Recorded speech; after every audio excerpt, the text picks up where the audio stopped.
وقال الذين لا يرجون لقاءنا لولا أنزل علينا الملائكة نرى ربنا لقد استكبروا في أنفسهم وعتوا عتوا كبيرا يوم يرون الملائكة لا بشرى يومئذ للمجرمين ويقولون حجرا محجورا وقدمنا إلى ما عملوا من عمل فجعلناه هباء منثورا أصحاب الجنة يومئذ خير مستقرا وأحسن مقيلا ويوم تشقق السماء بالغمام ونزل الملائكة تنزيلا الملك يومئذ الحق للرحمن وكان يوما على الكافرين عسيرا ويوم يعض الظالم على يده يقول يا ليتني اتخذت مع الرسول سبيلا يا ويلتى ليتني لم اتخذ فلانا خليلا لقد ضلني عن الذكر بعد إذ جاءني وكان الشيطان للإنسان خذولا وقال رسول يا رب إن قومي اتخذوا هذا القرآن مهجورا وكذلك جعلنا لكل نبي عدوا من المجرمين وكفى بربك هاديا ونصيرا وقال الذين كفروا لولا نزل عليه القرآن جملة واحدة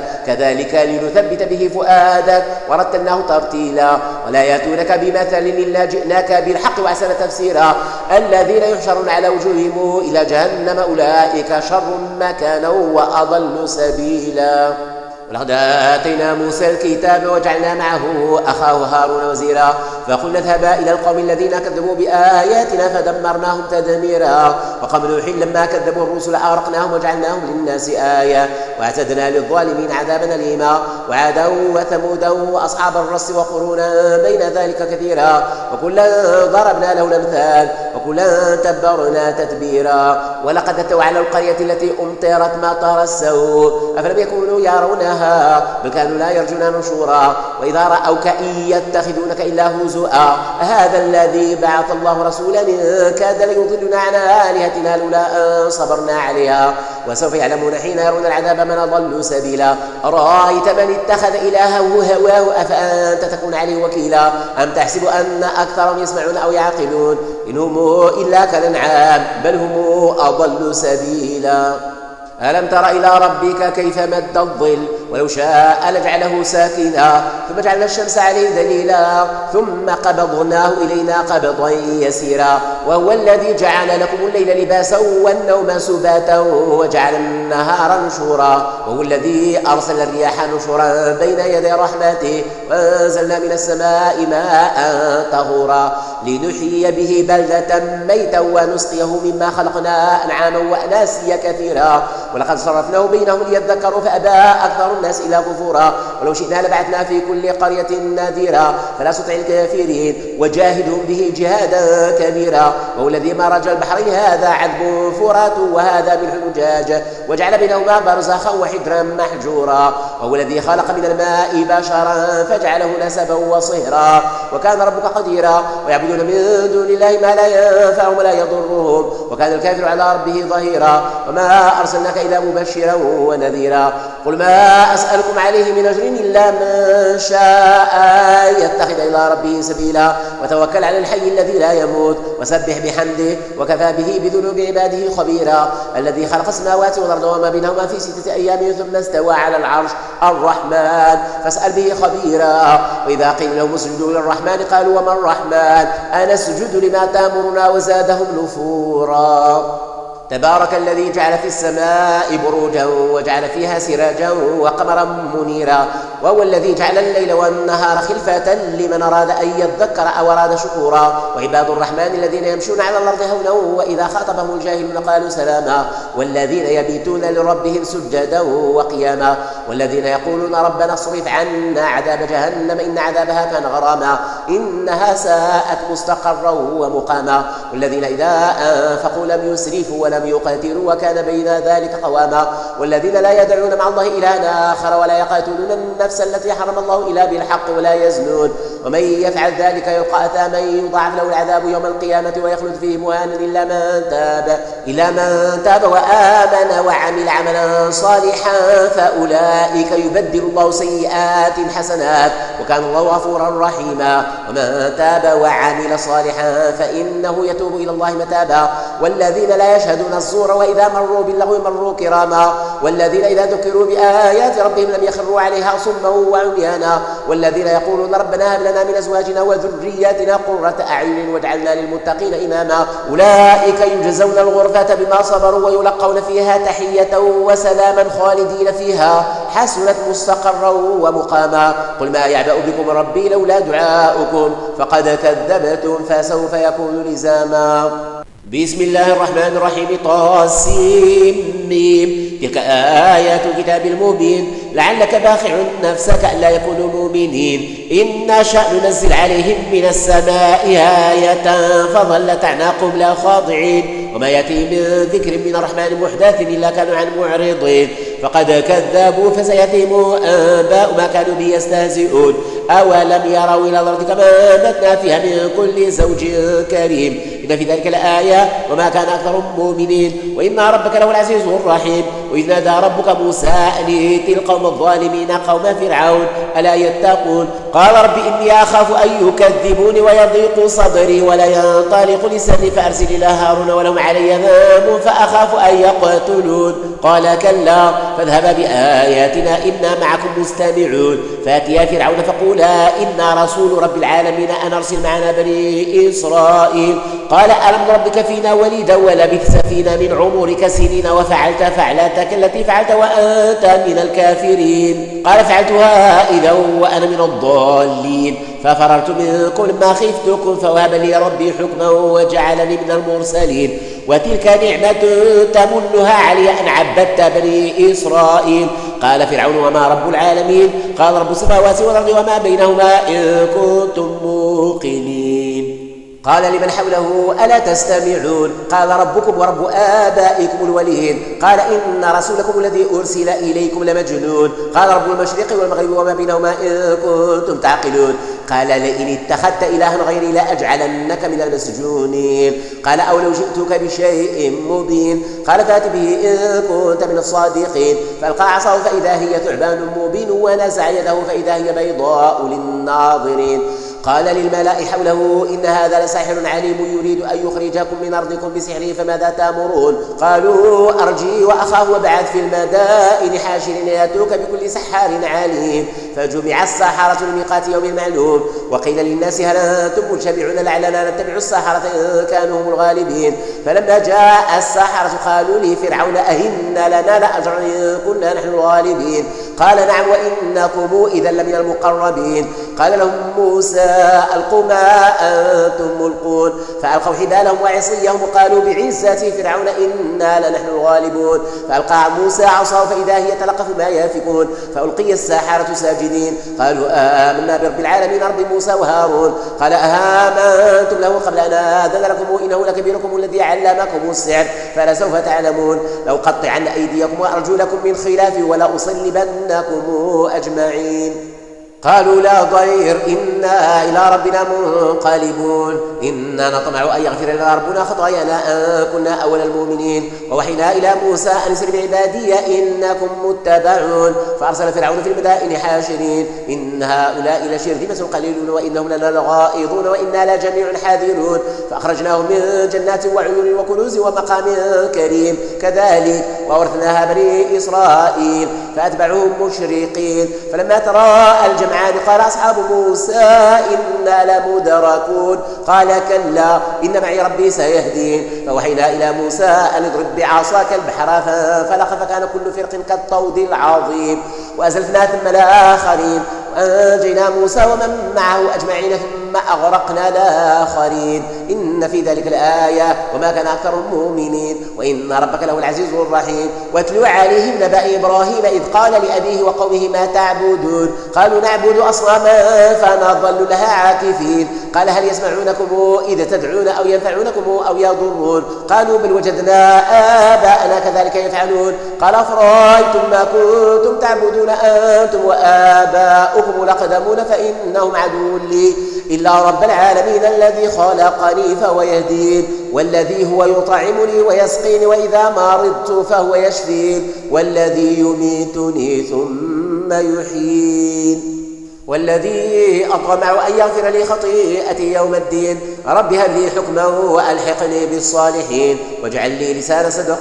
في الآخرين واجعلني من ورثة جنة النعيم واغفر لأبي إنه كان من الضالين ولا تخزني يوم يبعثون يوم لا ينفع مال ولا بنون إلا من أتى الله بقلب سليم وأزلفت الجنة للمتقين وبرزت الجحيم للغاوين وقيل لهم وإنما كنتم تعبدون من دون الله هل ينصرونكم أو ينتصرون فكبكبوا فيها هم والغاوون وجنود إبليس أجمعون قالوا وهم فيها يختصمون تالله إن كنا لفي ضلال مبين إذ نسويكم برب العالمين وما أضلنا إلا المجرمون فما لنا من شافعين ولا صديق حميم فلو أن لنا كرة فنكون من المؤمنين إن في ذلك لآية وما كان أكثرهم مؤمنين وإن ربك له العزيز الرحيم كذبت قوم نوح المرسلين إذ قال لهم أخوهم نوح لا تتقون إني لكم رسول أمين فاتقوا الله وأطيعون وما أسألكم عليه من أجر إن أجري إلا على رب العالمين فاتقوا الله وأطيعون قالوا أنؤمن لك واتبعك الأرذلون قالوا وما علمي بما كانوا يعملون إن حسابهم إلا على ربي لو تشعرون وما أنا بطارد المؤمنين إن أنا إلا نذير مبين قالوا لئن لم تنته يا نوح لتكونن من المرجومين قال رب إن قومي كذبوني فافتح بيني وبينهم فتحا ونجني ومن معي من المؤمنين أنجيناه ومن معه في الفلك المشحون ثم أغرقنا بعد الباقين إن في ذلك لآية وما كان أكثرهم مؤمنين وإن ربك له العزيز الرحيم كذبت عاد المرسلين إذ قال لهم أخوهم هود لا تتقون إني لكم رسول أمين فاتقوا الله وأطيعون وما أسألكم عليه من أجر إن أجري إلا على رب العالمين أتبنون بكل ريع آية تعبثون وتتخذون مصانع لعلكم تخلدون وإذا بطشتم جبارين فاتقوا الله وأطيعون واتقوا الذي أمدكم بما تعلمون أمدكم بأنعام وبنين وجنات وعيون إني أخاف عليكم عذاب يوم عظيم قالوا سواء علينا أوعظت أم لم تكن من الواعظين إن هذا إلا خلق الأولين وما نحن بمعذبين فكذبوا فأهلكناهم إن في ذلك لآية وما كان أكثرهم مؤمنين وإن ربك له العزيز الرحيم كذبت ثمود المرسلين إذ قال لهم أخوهم صالح لا تتقون إني لكم رسول أمين فاتقوا الله وأطيعون وما أسألكم عليه من أجر إن أجري إلا على رب العالمين أتتركون فيما هؤلاء آمنين في جنات وعيون وزروع ونخل طلعها هضيم وتنحتون من الجبال بيوتا فرهين فاتقوا الله وأطيعون ولا تطيعوا أمر المسرفين الذين يفسدون في الأرض ولا يصلحون قالوا إنما أنت من المسحرين ما أنت إلا بشر مثلنا فات بآية إن كنت من الصادقين قال هذه ناقة لها شرب ولكم شرب يوم معلوم ولا تمسوها بسوء فيأخذكم عذاب يوم عظيم فعقروها فأصبحوا نادمين فأخذهم العذاب إن في ذلك لآية وما كان أكثرهم مؤمنين وإن ربك له العزيز الرحيم كذبت قوم لوط المرسلين إذ قال لهم أخوهم لوط لا تتقون إني لكم رسول أمين فاتقوا الله وأطيعون وما أسألكم عليه من أجر إن أجري إلا على رب العالمين أتأتون الذكران من العالمين وتذرون ما خلق لكم ربكم من أزواجكم بل أنتم قوم عادون قالوا لئن لم تنته يا لوط لتكونن من المخرجين قال إني لعاملكم من القالين رب نجني وأهلي مما يعملون فنجيناه وأهله أجمعين إلا عجوزا في الغابرين ثم دمرنا الآخرين وأمطرنا عليهم مطرا فساء مطر المنذرين إن في ذلك لآية وما كان أكثرهم مؤمنين وإن ربك له العزيز الرحيم كذب أصحاب الأيكة المرسلين إذ قال لهم شعيب لا تتقون إني لكم رسول أمين فاتقوا الله وأطيعون وما أسألكم عليه من أجر إن أجري إلا على رب العالمين أوفوا الكيل ولا تكونوا من المخسرين وزنوا بالقسطاس المستقيم ولا تباخسوا الناس أشياءهم ولا تعثوا في الأرض مفسدين واتقوا الذي خلقكم والجبلة الأولين قالوا إنما أنت من المسحرين وما أنت إلا بشر مثلنا وإن نظنك لمن الكاذبين فأسقط علينا كسفا من السماء إن كنت من الصادقين قال ربي أعلم بما تعملون فكذبوا فأخذهم عذاب يوم الظلة إنه كان عذاب يوم عظيم إن في ذلك لآية وما كان أكثرهم مؤمنين وإن ربك له العزيز الرحيم وإنه لتنزيل رب العالمين نزل به الروح الأمين على قلبك لتكون من المنذرين بلسان عربي مبين وإنه لفي زبور الأولين أولم يكن لهم آية أن يعلمه علماء بني إسرائيل ولو نزلناه على بعض الأعجمين فقرأوا عليهم ما كانوا به مؤمنين كذلك سلكناه في قلوب المجرمين لا يؤمنون به حتى يروا العذاب الأليم فيأتيهم بغتة وهم لا يشعرون فيقولوا هل نحن ينظرون أفبعذابنا يستعجلون أفرأيت إن متعناهم سنين ثم جاءوا ما كانوا يوعدون ما أغنى عنهم ما كانوا يمتعون وما أهلكنا من قرية إلا لها منذرون ذكرا وما كنا ظالمين وما تنزلت به الشياطين وما ينبغي لهم ما يستطيعون إنهم عن السمع لمعزولون فلا تدعوا مع الله إلها آخر فتكون من المعذبين أنذر عشيرتك الأقربين واخفض جناحك لمن اتبعك من المؤمنين فإن عصوك فقل إني بريء مما تعملون فتوكل على العزيز الرحيم الذي يراك حين تقوم وتقلبك في الساجدين إنه هو السميع العليم هل ننبئكم على من تنزل الشياطين تنزل على كل أفاك أثيم يلقون السمع وأكثرهم كاذبون وشعراء يتبعهم الغاوون ألم تر أنه في كل وادي يهيمون وأنهم يقولون ما لا يفعلون إلا الذين آمنوا وعملوا الصالحات وذكروا الله كثيرا وانتصروا من بعد ما ظلموا وسيعلم الذين ظلموا أي منقلب ينقلبون بسم الله الرحمن الرحيم طاسين تلك آيات القرآن وكتاب مبين هدى وبشرى للمؤمنين الذين يقيمون الصلاة ويؤتون الزكاة وهم بالآخرة هم يوقنون إن الذين لا يؤمنون بالآخرة زينا لهم أعمالهم فهم يعمهون أولئك الذين لهم سوء العذاب وهم في الآخرة هم الأخسرون وإنك لتلقى القرآن من لدن حكيم عليم إذ قال موسى لأهله إني آنست نارا سآتيكم منها بخبر وآتيكم بشهاب خباس لعلكم تصطلون فلما جاءها نودي أن بورك من في النار ومن حولها وسبحان الله رب العالمين يا موسى إنه أنا الله العزيز الحكيم وألقي عصاك فلما رآها تهتز كأنها جان ولا مدبرا ولم يعقب يا موسى لا تخف إني لا يخاف لدي المرسلون إلا من ظلم ثم بدل حسنا بعد سوء فإني غفور رحيم وأدخل يدك في جيبك تخرج بيضاء من غير سوء في 9 آيات إلى فرعون وقومه إنهم كانوا قوما فاسقين فلما جاءتهم آياتنا مبصرة قالوا هذا سحر مبين وجحدوا بها واستيقنتها أنفسهم ظلما وعلوا فانظر كيف كان عاقبة المفسدين ولقد آتينا داود وسليمان علما وقال الحمد لله الذي فضلنا على كثير من عباده المؤمنين وورث سليمان داود وقال يا أيها الناس علمنا منطق الطير وأوتينا من كل شيء إن هذا لهو الفضل المبين وحشر لسليمان جنوده من الجن والإنس والطير فهم يوزعون حتى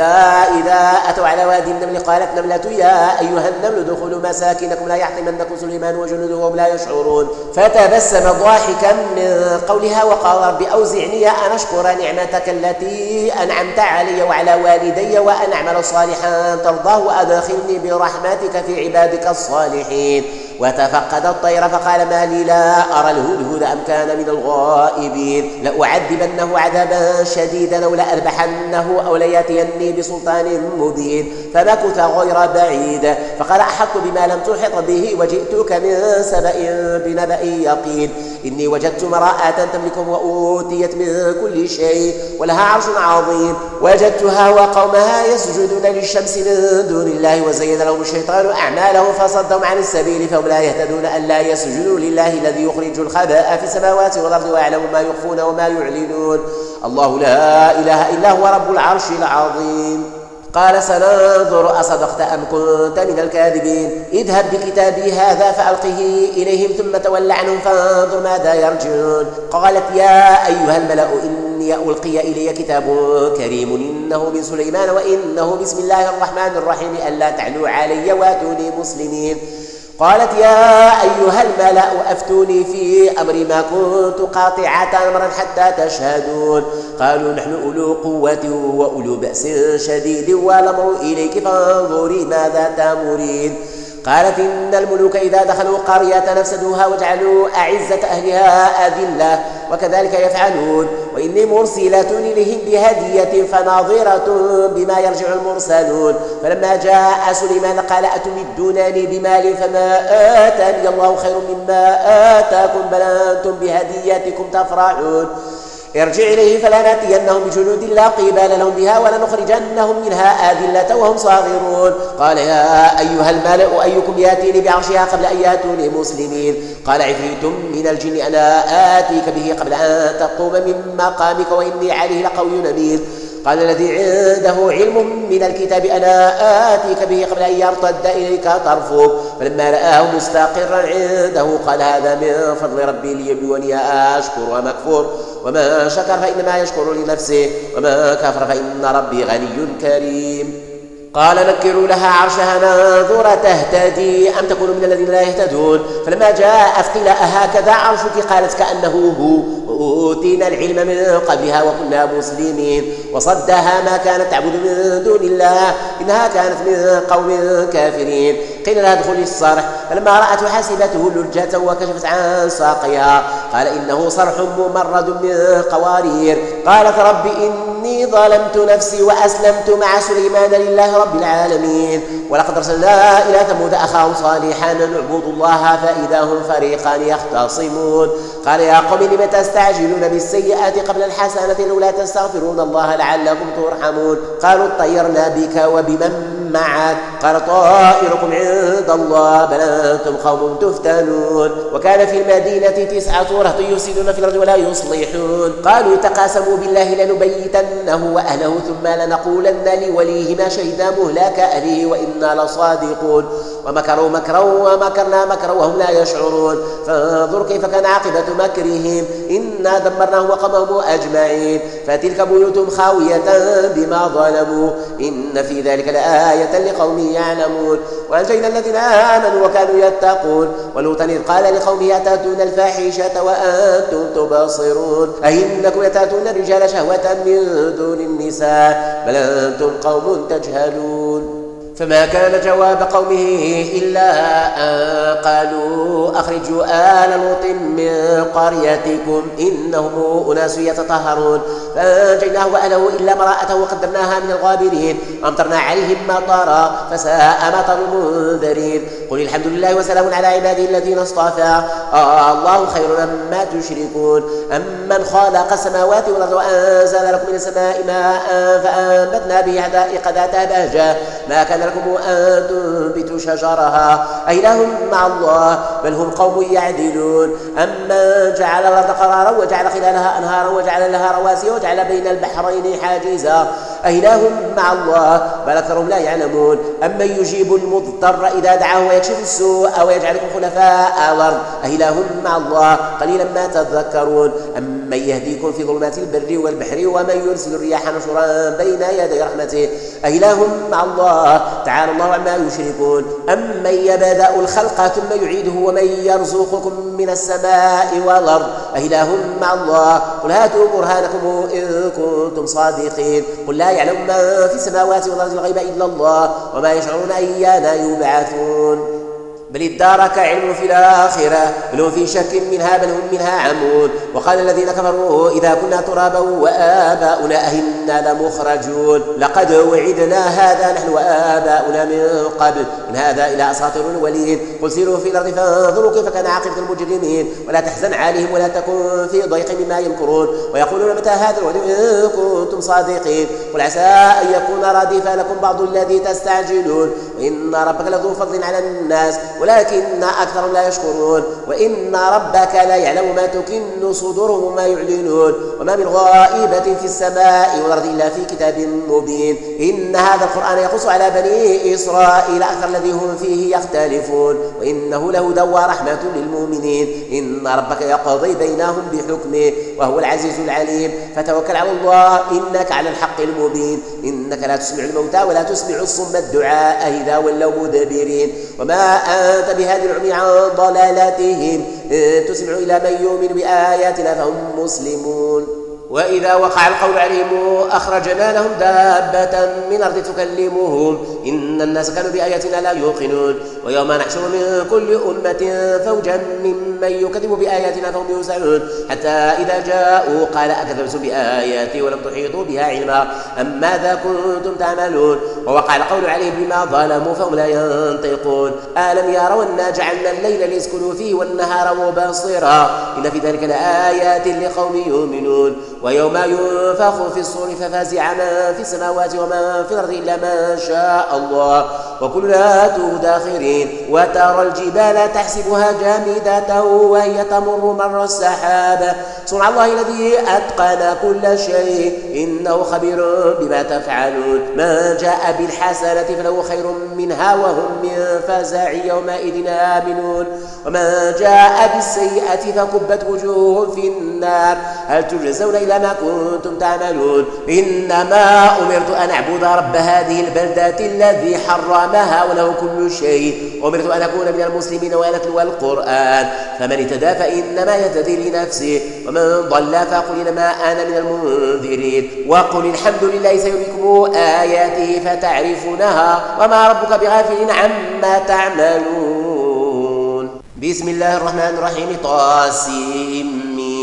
تلك آيات الكتاب المبين نتلو عليك من نبأ موسى وفرعون بالحق لقوم يؤمنون إن فرعون علا في الأرض وجعل أهلها شيعا يستضعف طائفة منهم يذبح أبناءهم ويستحيي نساءهم إنه كان من المفسدين ونريد أن نمن على الذين استضعفوا في الأرض ونجعلهم أئمة ونجعلهم الوارثين ونمكن لهم في الأرض ونري فرعون وهامان وجنودهما منهم ما كانوا يحذرون ووحينا إلى أم موسى أن ارضعي فإذا خفت عليه فألقيه في اليم ولا تخافي ولا تحزني إن رادوه إليك وجعله من المرسلين فالتقطه آل فرعون ليكون لهم عدوا وحزنا إن فرعون وهامان وجنودهما كانوا خاطئين وقالت امرأة فرعون قرة عين لي ولك لا تقتلوه عسى أن ينفعنا أو نتخذه ولدا وهم لا يشعرون وأصبح فؤاد أم موسى فارغا إن كادت لتبدي به لولا أن ربطنا على قلبها لتكون من المؤمنين وقالت لأخته قصيه فبصرت به عن جنب وهم لا يشعرون وحرمنا عليه المراضع من قبل فقالت هل أدلكم على أهل بيت يكفلونه لكم وهم له ناصحون فرددناه إلى أمه كي تقر عينها ولا تحزن ولتعلم أن وعد الله حق ولكن أكثرهم لا يعلمون ولما بلغ أشده واستوى آتيناه حكما وعلما وكذلك نجزي المحسنين ودخل المدينة على حين غفلة من أهلها فوجد فيها رجلين يقتتلان هذا من شيعته وهذا من عدوه فاستغاثه الذي من شيعته على الذي من عدوه فوكزه موسى فقضى عليه قال هذا من عمل الشيطان إنه عدو مضل مبين قال رب إني ظلمت نفسي فاغفر لي فغفر له إنه هو الغفور الرحيم قال رب بما أنعمت علي فلنكون ظاهرا للمجرمين فأصبح في المدينة خائفا يترقب فإذا الذي استنصره بلمس يستصرخه قال له موسى إنك لغوي مبين فلما أن أراد أن يبطش بالذي هو عدو لهما قال يا موسى أتريد أن تقتلني كما قتلت نفسا بلمس إن تريد إلا أن تكون جبارا في الأرض وما تريد أن تكون من المصلحين وجاء رجل من أقصى المدينة يسعى قال يا موسى إن الملأ يأتمرون بك ليقتلوك فاخرج إني لك من الناصحين فخرج منها خائفا يترقب قال رب نجني من القوم الظالمين ولما توجه تلقاء مدين قال عسى ربي أن يهديني سواء السبيل ولما ورد ماء مدين وجد عليه أمة من الناس يسقون ووجد من دونهم امرأتين تذودان قال ما خطبكما قالت لا نسقي حتى يصدر الرعاء وأبونا شيخ كبير فسقى لهما ثم تولى إلى الظل فقال رب إني لما أنزلت إلي من خير فقير فجاءت إحداهما تمشي على استحياء قالت إن أبي يدعوك ليجزيك أجر ما سقيت لنا فلما جاءه وقص عليه القصص قال لا تخف نجوت من القوم الظالمين قالت إحداهما يا أبت استأجر إن خير من استأجرت القوي الأمين قال إني أريد أن أنكحك إحدى ابنتي هاتين على أن تأجرني 8 حجج فإن أتممت 10 فمن عندك وما أريد أن أشق عليك ستجدني إن شاء الله من الصالحين قال ذلك بيني وبينك أيما الأجلين قضيت فلا عدوان علي والله على ما نقول وكيل فلما قضى موسى الأجل وسار بأهله آنس من جانب الطور نارا قال لأهلهم كثوا إني آنست نارا لعلي آتيكم منها بخبر أو جذوة من النار لعلكم تصطلون فلما أتاها نودي من شاطئ الوادي الأيمن في البقعة المباركة من الشجرة أي يا موسى إني أنا الله رب العالمين وأنا ألقي عصاك فلما رآها تهتز كأنها جان ولا مدبرا ولم يعقب يا موسى أقبل ولا تخف إنك من الآمنين اسلك يدك في جيبك تخرج بيضاء من غير سوء واضمم إليك جناحك من الرهب فذلك برهانان من ربك إلى فرعون وملئه إنهم كانوا قوما فاسقين قال رب إني قتلت منهم نفسا فأخاف أن يقتلوني وأخي هارون وأفصح مني لسانا فأرسله معي ريدا يصدقني إني أخاف أن يكذبون قال سنشد عضدك بأخيك ونجعل لكما سلطانا فلا يصلون إليكما بآياتنا أنتما ومن اتبعكم الغالبون فلما جاءهم موسى بآياتنا بينات قالوا ما هذا إلا سحر مفترى وما سمعنا بهذا في آبائنا الأولين وقال موسى ربي أعلم بمن جاء بالهدى من عنده ومن تكون له عاقبة الدار إنه لا يفلح الظالمون وقال فرعون يا أيها الملأ ما علمت لكم من إله غيري فأوقد لي يا هامان على الطين فاجعل لي صرحا لعلي أطلع إلى إله موسى وإني لأظنه من الكاذبين واستكبر هو وجنوده في الأرض بغير الحق وظنوا أنهم إلينا لا يرجعون فأخذناه جنوده فنبذناهم في اليم فانظر كيف كان عاقبة الظالمين وجعلناهم أئمة يدعون إلى النار ويوم القيامة لا ينصرون وأتبعناهم في هذه الدنيا لعنة ويوم القيامة هم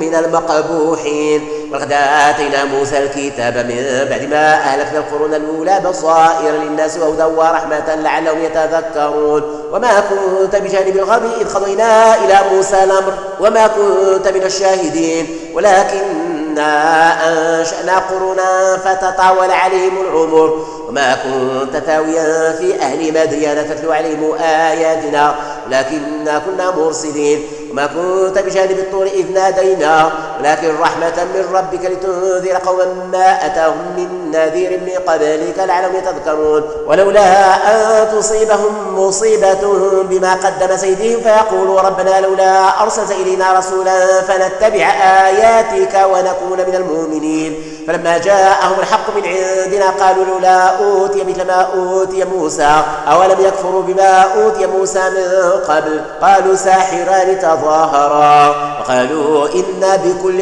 كافرون قل فاتوا بكتاب من عند الله وأهدى منهما أتبع إن كنتم صادقين فإن لم يستجيبوا لك فاعلم أنما يتبعون أهواءهم ومن أضل ممن اتبع هواه بغير هدى من الله إن الله لا يهدي القوم الظالمين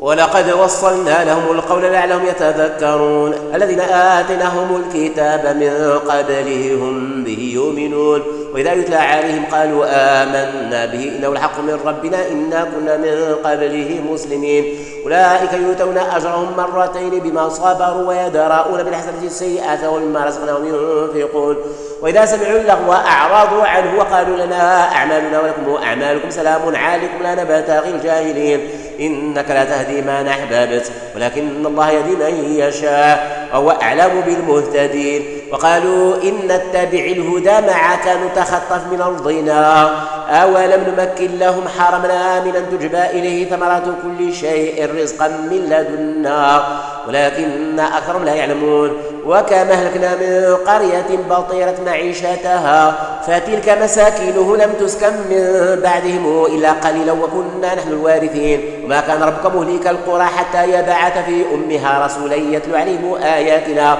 ما كنا مهلك القرى إلا وأهلها ظالمون وما أوتيتم من شيء فمتاع الحياة الدنيا وزينتها وما عند الله خير وأبقى أفلا تعقلون أفمن وعدناه وعدا حسنا فهو لاقيه كمن متعناه متاع الحياة الدنيا ثم هو يوم القيامة من المحضرين ويوم يناديهم فيقول أين شركائي الذين كنتم تزعمون قال الذين حق عليهم القول ربنا هؤلاء الذين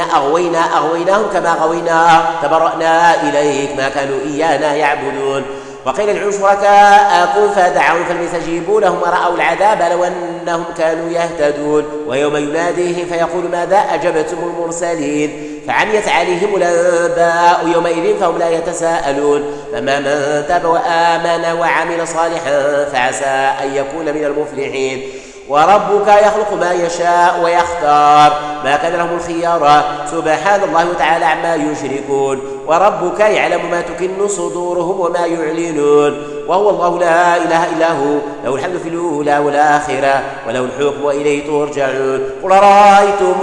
إن جعل الله عليكم الليل سرمدا إلى يوم القيامة من إله غير الله يأتيكم بالضياء أفلا تسمعون قل رأيتم إن جعل الله عليكم النهار سرمدا إلى يوم القيامة من إله غير الله يأتيكم بليل تسكنون فيه أفلا تبصرون ومن رحمته جعل لكم الليل والنهار لتسكنوا فيه ولتبتغوا من فضله ولعلكم تشكرون ويوم يناديه فيقول أين شركائي الذين كنتم تزعمون ونزعنا من كل أمة شهيدا فقلنا هاتوا برهانكم فعلموا أن الحق لله وضل عنهم ما كانوا يفترون إن قارون كان من قوم موسى فبغى عليهم وآتيناه من الكنوز ما إن مفاتحه لتنوء بالعصبة أولي القوة إذ قال له قومه لا تفرح إن الله لا يحب الفرحين وابتغ فيما آتاك الله الدار الآخرة ولا تنسى نصيبك من الدنيا وأحسن كما أحسن الله إليك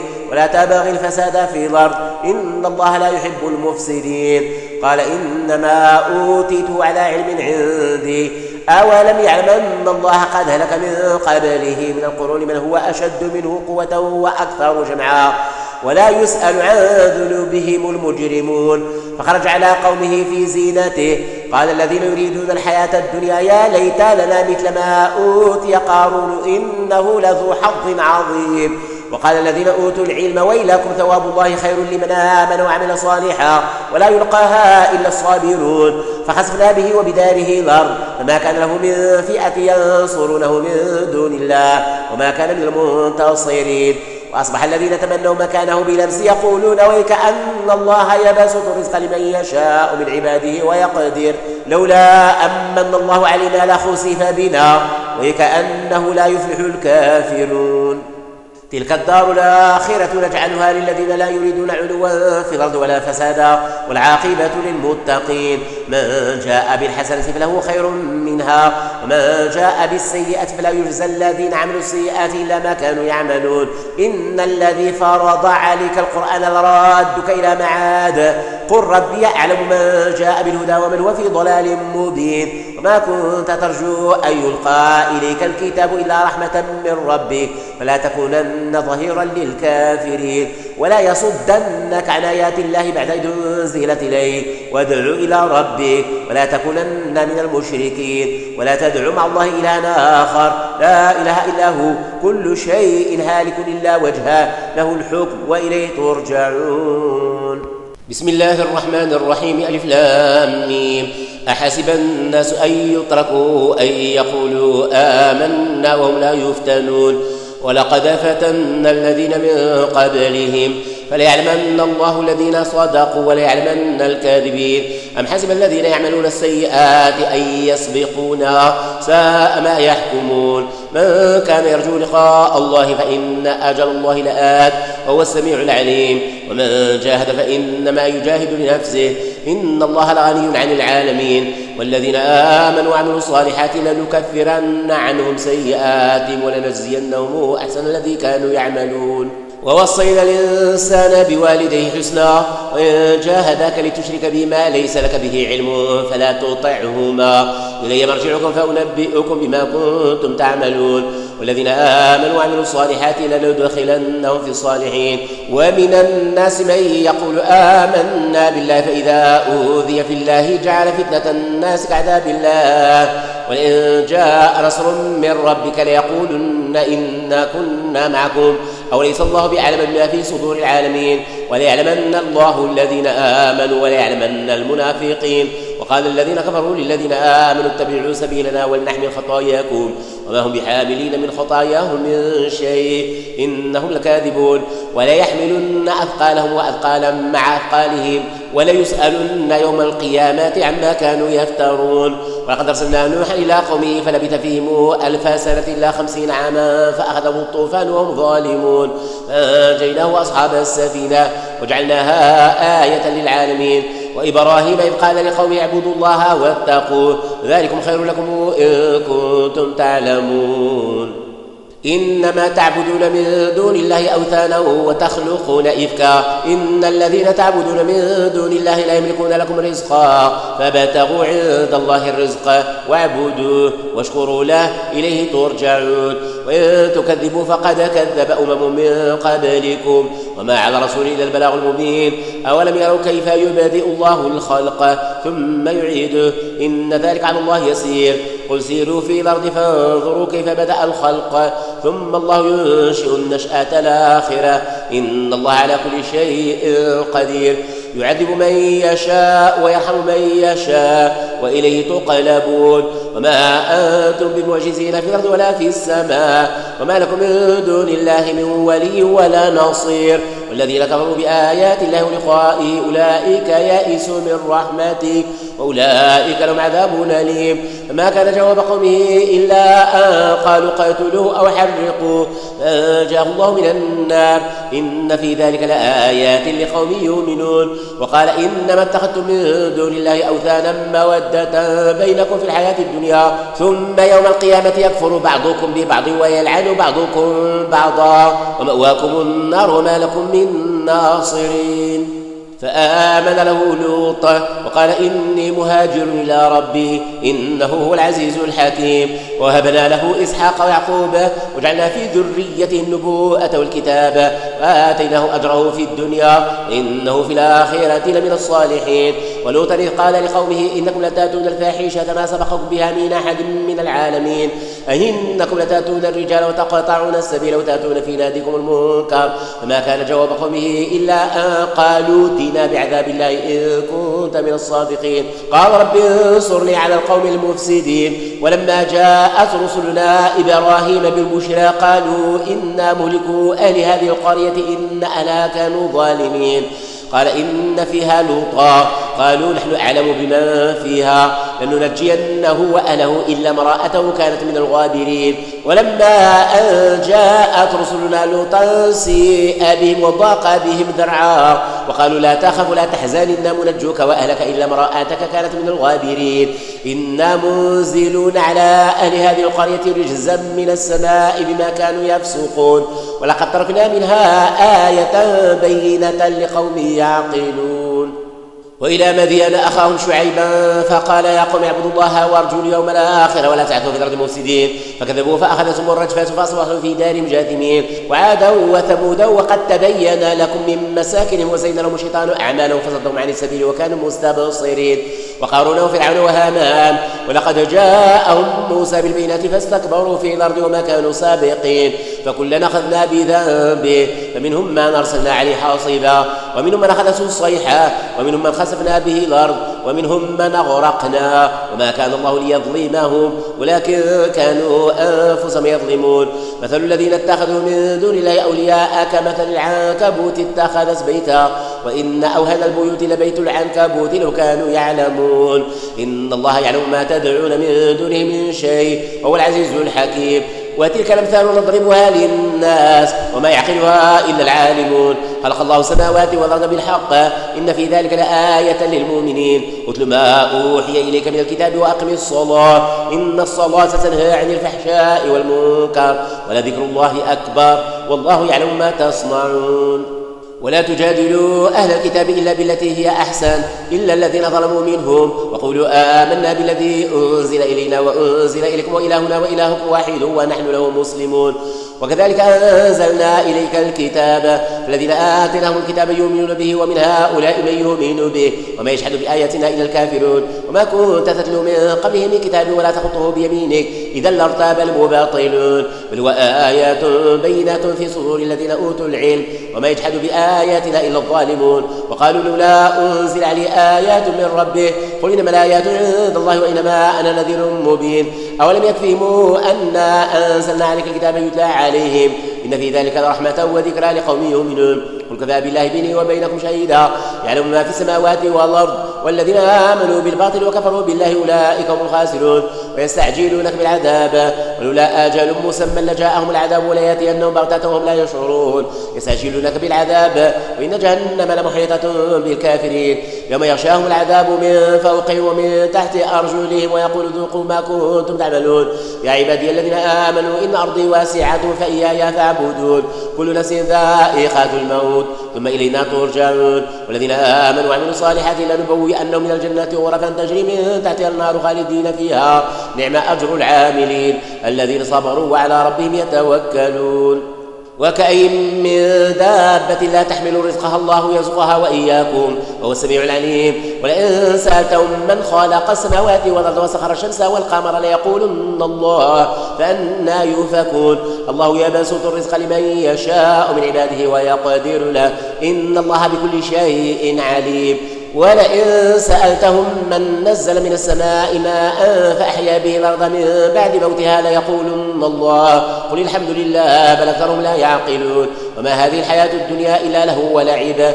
وإن الدار الآخرة لهي الحيوان لو كانوا يعلمون فإذا ركبوا في الفلك دعوا الله مخلصين له الدين فلما نجاهم إلى البر إذا هم يشركون ليكفروا بما آتيناهم وليتمتعوا فسوف يعلمون أولم يروا أنا جعلنا حرما آمنا ويتخطف الناس من حولهم أفبالباطل يؤمنون وبنعمة الله يكفرون ومن أظلم ممن افترى على الله كاذبا وكذب بالحق لما جاء أليس في جهنم مثوى للكافرين والذين جاهدوا فينا لنهدينهم سبلنا وإن الله لمع المحسنين بسم الله الرحمن الرحيم ألف لام ميم غلبت الروم في أدنى الأرض وهم من بعد غلبهم سيغلبون في بضع سنين لله الأمر من قبل ومن بعد ويومئذ يفرح المؤمنون بنصر الله ينصر من يشاء وهو العزيز الرحيم وعد الله لا يخلف الله وعده ولكن أكثر الناس لا يعلمون ظاهرا من الحياة الدنيا وهم عن الآخرة هم غافلون أولم يتفكروا في أنفسهم ما خلق الله السماوات والأرض وما بينهما إلا بالحق وأجل مسمى وإن كثيرا من الناس بلقاء ربهم لكافرون أولم يسيروا في الأرض فينظروا كيف كان عاقبة الذين من قبلهم كانوا أشد منهم قوة وأثاروا الأرض وعمروها أكثر مما عمروها وجاءتهم رسلهم بالبينات فما كان الله ليظلمهم ولكن كانوا أنفسهم يظلمون ثم كان عاقبة الذين أساءوا السوء أن كذبوا بآيات الله وكانوا بها يستهزئون الله يبدأ الخلق ثم يعيده ثم إليه ترجعون ويوم تقوم الساعة يبلس المجرمون ولم يكن لهم من شركائهم شفعاء وكانوا بشركائهم كافرين ويوم تقوم الساعة يومئذ يتفرقون أما الذين آمنوا وعملوا الصالحات فهم في روضات يحبرون وأما الذين كفروا وكذبوا بآياتنا ولقاء الآخرة فأولئك في العذاب محضرون فسبحان الله حين تمسون وحين تصبحون وله الحمد في السماوات والأرض وعشيا وحين تظهرون يخرج الحي من الميت ويخرج الميت من الحي ويحيي الأرض بعد موتها وكذلك تخرجون ومن آياته أن خلقكم من تراب ثم إذا أنتم بشر تنتشرون ومن آياته أن خلق لكم من أنفسكم أزواجا لتسكنوا إليها وجعل بينكم مودة ورحمة إن في ذلك لآيات لقوم يتفكرون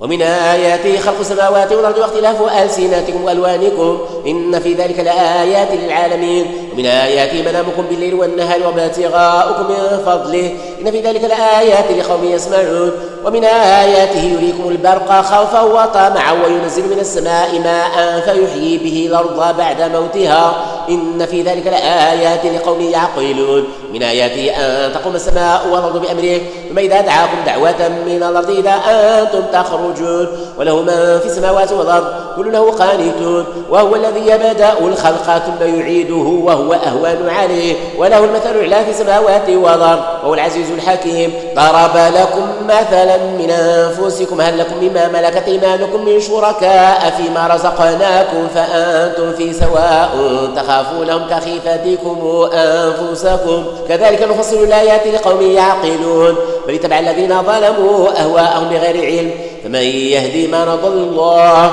وما لهم من ناصرين.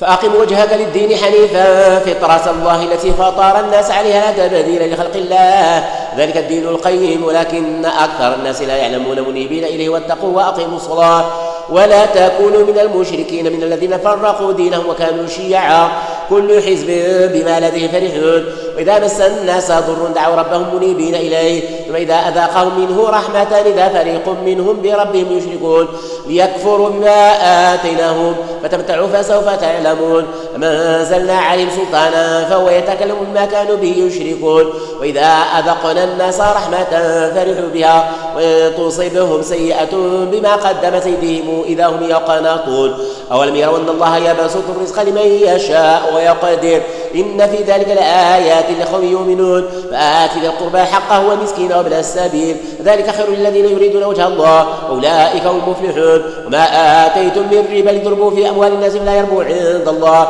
ما آتيتم من زكاة تريدون وجه الله فأولئك هم المضعفون الله الذي خلقكم ثم رزقكم ثم يميتكم ثم يحييكم هل من شركائكم من يفعل من ذلك من شيء سبحانه وتعالى عما يشركون. ظهر الفساد في البر والبحر بما كسبت أيدي الناس ليذيقهم بعض الذي عملوا لعلهم يرجعون قل سيروا في الأرض فانظروا كيف كان عاقبة الذين من قبل كان أكثرهم مشركين فأقم وجهك للدين القيم من قبل أن يأتي يوم لا مرد له من الله يومئذ يصدعون من كفر فعليه كفره ومن عمل صالحا فلأنفسهم يمهدون ليجزي الذين آمنوا وعملوا الصالحات من فضله إنه لا يحب الكافرين ومن آياته أن يرسل الرياح مبشرات وليذيقكم من رحمته ولتجري الفلك بأمره ولتبتغوا من فضله ولعلكم تشكرون ولقد أرسلنا من قبلك رسل إلى قوم فجاءوا بالبينات فانتقمنا من الذين أجرموا وكان حقا علينا نصر المؤمنين الله الذي يرسل الرياح فتثير سحابا فيبسطه في السماء كيف يشاء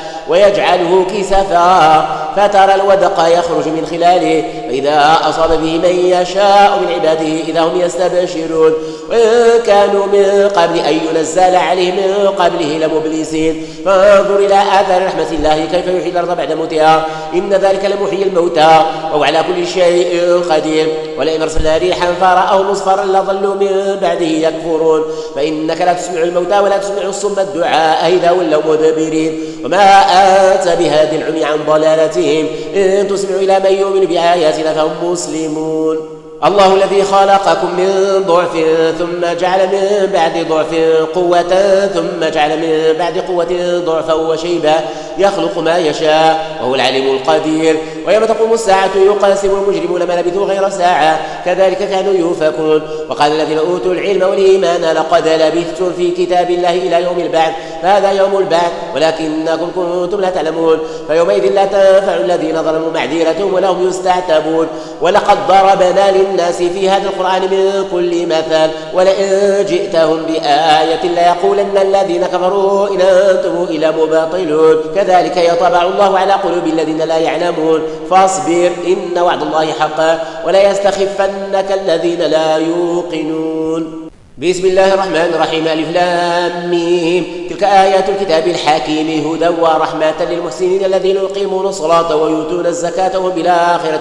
يوقنون أولئك على هدى من ربهم أولئك هم المفلحون ومن الناس من يشتري لهو الحديث ليضل عن سبيل الله بغير علم ويتخذها هزؤا أولئك لهم عذاب مهين وإذا تتلى عليه آياتنا ولا مستكبرا كأن لم يسمعها كأن في أذنيه وقرا فبشر بعذاب أليم إن الذين آمنوا وعملوا الصالحات لهم جنات النعيم خالدين فيها وعد الله حقا وهو العزيز الحكيم خلق السماوات بغير عمد ترونها وألقى في الأرض رواسي أن تميد بكم وبث فيها فيها من كل دابة، أنزلنا من السماء ماء فأنبتنا فيها من كل زوج كريم. هذا خلق الله فأروني ماذا خلق الذين من دونه بل الظالمون في ضلال مبين. ولقد آتينا لقمان الحكمة أن اشكر لله ومن يشكر فإنما يشكر لنفسه ومن كفر فإن الله غني حميد. إذ قال لقمان لابنه وهو يعظه يا بني لا تشرك بالله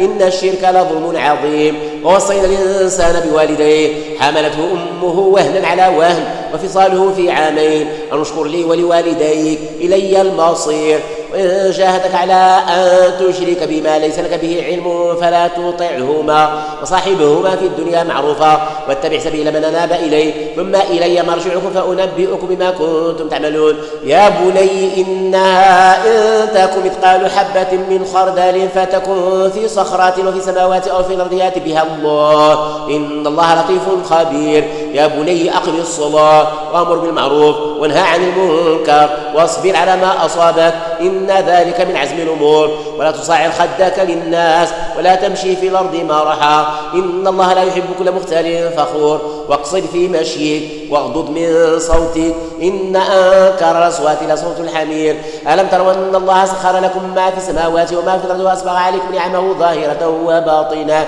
ومن الناس من يجادل في الله بغير علم ولا هدى ولا كتاب منير. وإذا قيل لهم اتبعوا ما أنزل الله قالوا بل نتبع ما وجدنا عليه آباءنا أولو كان الشيطان يدعوهم إلى عذاب السعير.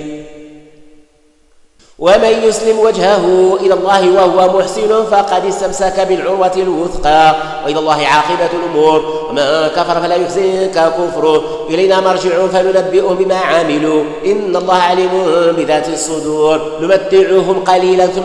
نضطرهم إلى عذاب غليظ. ولئن سألتهم من خلق السماوات والأرض ليقولن الله قل الحمد لله بل أكثرهم لا يعلمون. لله ما في السماوات والأرض إن الله هو الغني الحميد. ولو أن ما في الأرض من شجرة أقلام والبحر يمده من بعده 7 أبحر ما نفدت كلمات الله إن الله عزيز حكيم. ما خلقكم ولا بعثكم إلا كنفس واحدة إن الله سميع بصير. ألم تر أن الله يولج الليل في النهار ويولج النهار في الليل وسخر الشمس والقمر كل يجري إلى أجل مسمى وأن الله بما تعملون خبير. ذلك بأن الله هو الحق وأن ما تدعون من دونه الباطل وأن الله هو العلي الكبير. ألم تر أن الفلك تجري في البحر بنعمة الله ليريكم من آياته إن في ذلك لآيات لكل صبار شكور. وإذا غشيهم موج كالظلال دعوا الله مخلصين له الدين فلما نجاهم إلى البر فمنهم مقتصد وما يجحد بآياتنا إلا كل ختار كفور. يا أيها الناس اتقوا ربكم واخشوا يوما لا يجزي والد عن ولده ولا مولود وجاز عن والده شيئا إن وعد الله حق فلا تغرنكم الحياة الدنيا ولا يغرنكم بالله الغرور إن الله عنده علم الساعة وينزل الغيث ويعلم ما في الأرحام وما تدري نفس ماذا تكسب غدا وما تدري نفس بأي أرض تموت إن الله عليم خبير.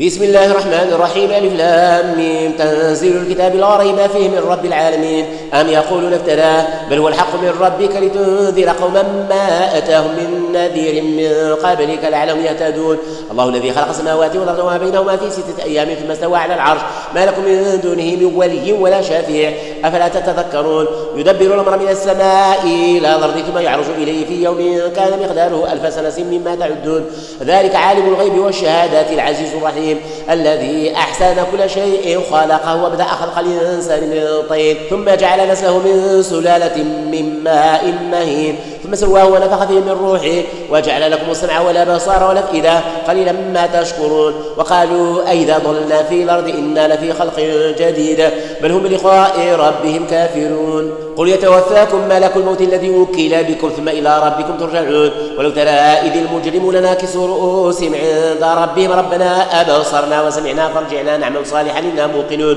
ولو شئنا لآتينا كل نفس هداها ولكن حق القول مني لأملأن جهنم من الجنة والناس أجمعين فذوقوا بما نسيتم لقاء يومكم هذا إنا نسيناكم وذوقوا عذاب الخلد بما كنتم تعملون. إنما يؤمن بآياتنا الذين إذا ذكروا بها خروا سجدا وسبحوا بحمد ربهم وهم لا يستكبرون. تتجافى جنوبهم عن المضاجع يدعون ربهم خوفا وطمعا ومما رزقناهم ينفقون فلا تعلم نفس ما أخفي لهم من قرة أعين جزاء بما كانوا يعملون أفمن كان مؤمنا كمن كان فاسقا لا يستوون أما الذين آمنوا وعملوا الصالحات فلهم جنات المأوى نزلا بما كانوا يعملون وأما الذين فسقوا فمأواهم النار كلما أرادوا أن يخرجوا منها أعيدوا فيها وقيل لهم ذوقوا عذاب النار الذي كنتم به تكذبون ولنذيقنهم من العذاب الأدنى دون العذاب الأكبر لعلهم يرجعون ومن أظلم ممن ذكر بآيات ربه ثم أعرض عنها إنا من المجرمين منتقمون ولقد آتينا موسى الكتاب فلا تكن في مرية من لقائه وجعلناه هدى لبني إسرائيل وجعلنا منهم أئمة يهدون بأمرنا لما صبروا وكانوا بآياتنا يوقنون إن ربك هو يفصل بينهم يوم القيامة فيما كانوا فيه يختلفون أولم يهدي لهم كما أهلكنا من قبلهم من القرون يمشون في مساكنهم إن في ذلك لآيات أفلا يسمعون أولم يروا أنا نسوق الماء إلى الأرض الجرز فنخرج به زرعا تأكل منه أنعامهم وأنفسهم أفلا يبصرون ويقولون متى هذا الفتح إن كنتم صادقين قل يوم الفتح لا ينفع الذين كفروا إيمانهم ولا هم ينظرون فأعرض عنهم وانتظر إنهم منتظرون بسم الله الرحمن الرحيم يا أيها النبي اتق الله ولا تطع الكافرين والمنافقين إن الله كان عليما حكيما واتبع ما يوحى إليك من ربك إن الله كان بما تعملون خبيرا وتوكل على الله وكفى بالله وكيلا ما جعل الله لرجل من قلبين في جوفه وما جعل أزواجكم اللائي تظاهرون منهن أمهاتكم وما جعل أدعياءكم أبناءكم ذلكم قولكم بأفواهكم والله يقول الحق وهو يهدي السبيل ادعوهم لآبائهم وأقسط عند الله فإن لم تعلموا آباءهم فإخوانكم في الدين ومواليكم وليس عليكم جناح فيما أخطأتم به ولكن ما تعمدت قلوبكم وكان الله غفورا رحيما النبي أولى بالمؤمنين من أنفسهم وأزواجه أمهاتهم وأولو الأرحام بعضهم أولى ببعض في كتاب الله من المؤمنين والمهاجرين إلا أن تفعلوا إلى أوليائكم معروفا كان ذلك في الكتاب مسطورا وإذا أخذنا من النبيين ميثاقهم ومنك ومن نوح وإبراهيم وموسى وعيسى بن مريم وأخذنا منهم ميثاقا غليظا ليسأل الصادقين عن صدقهم وأعد للكافرين عذابا أليما يا أيها الذين آمنوا اذكروا نعمة الله عليكم إذ جاءتكم جنود فأرسلنا عليهم ريحا وجنودا لم تروها وكان الله بما تعملون بصيرا إذ جاءوكم من فوقكم ومن أسفل منكم وإذ زاغت الأبصار وبلغت القلوب الحناجر وتظنون بالله الظنونا وذلك ابتلي المؤمنون وزلزلوا زلزالا شديدا وإذ يقول المنافقون والذين في قلوبهم مرض ما وعدنا الله ورسوله إلا غرورا وإذ قالت طائفة منهم يا أهل يثرب لا مقام لكم فارجعوا ويستأذن فريق منهم النبي أيقولون إن بيوتنا عورة وما هي بعورة إن يريدون إلا فرارا ولو دخلت عليهم من قطارها ثم سئل الفتنة لآتوها وما تلبثوا بها إلا يسيرا ولقد كانوا عاهدوا الله من قبل لا يولون الأدبار وكان عهد الله مسؤولا قل لن ينفعكم الفرار إن فررتم من الموت أو القتل وإذا لا تمتعون إلا قليلا قل من ذا الذي يعصمكم من الله إن أراد بكم سوءا وراد بكم رحمة ولا يجدون لهم من دون الله وليا ولا نصيرا قد يعلم الله المعوقين منكم القائلين لإخوانهم هلم مائلين ولا يأتون البأس إلا قليلا ناشحة عليكم فإذا جاء الخوف رأيتهم ينظرون إليك تدور أعينهم كالذي يغشى عليه من الموت فإذا ذهب الخوف سلقوك بألسنة حداد نشيحة على الخير أولئك لم يؤمنوا فأحبط الله أعمالهم وكان ذلك على الله يسيرا يحسبون الأحزاب لم يذهبوا وإن يأتي الأحزاب يودوا لو أنهم بادون في الأعراب يسألون عن أنبائكم ولو كانوا فيكم ما قاتلوا إلا قليلا لقد كان لكم في رسول الله أسوة حسنة لمن كان يرجو الله واليوم الآخر وذكر الله كثيرا ولما رأى المؤمنون الأحزاب قالوا هذا ما وعدنا الله ورسوله وصدق الله ورسوله وما زادهم إلا إيمانا وتسليما من المؤمنين رجال صدقوا ما عاهدوا الله عليه فمنهم من قضى نحبه ومنهم من ينتظر وما بدلوا تبديلا ليجزي الله الصادقين بصدقهم ويعذب المنافقين إن شاء ويتوب عليهم إن الله كان غفورا رحيما ورد الله الذين كفروا بغيظهم لم ينالوا خيرا وكفى الله المؤمنين القتال وكان الله قويا عزيزا وأنزل الذين ظاهروهم من أهل الكتاب من صياصهم وقذف في قلوبهم الرعب فريقا تقتلون وتأسرون فريقا وأورثكم أرضاهم وديارهم وأموالهم وأرضا لم تطئوها وكان الله على كل شيء قديرا. يا أيها النبي قل لأزواجك إن كنتن تردن الحياة الدنيا وزينتها فتعالين أمتعكن وأسرحكن سراحا جميلا إن كنتن تردن الله ورسوله والدار الآخرة فإن الله أعد للمحسنات منكن أجرا عظيما. يا نساء النبي من يأتي منكن بفاحشة مبينة يضاعف لها العذاب ضعفين وكان ذلك على الله يسيرا.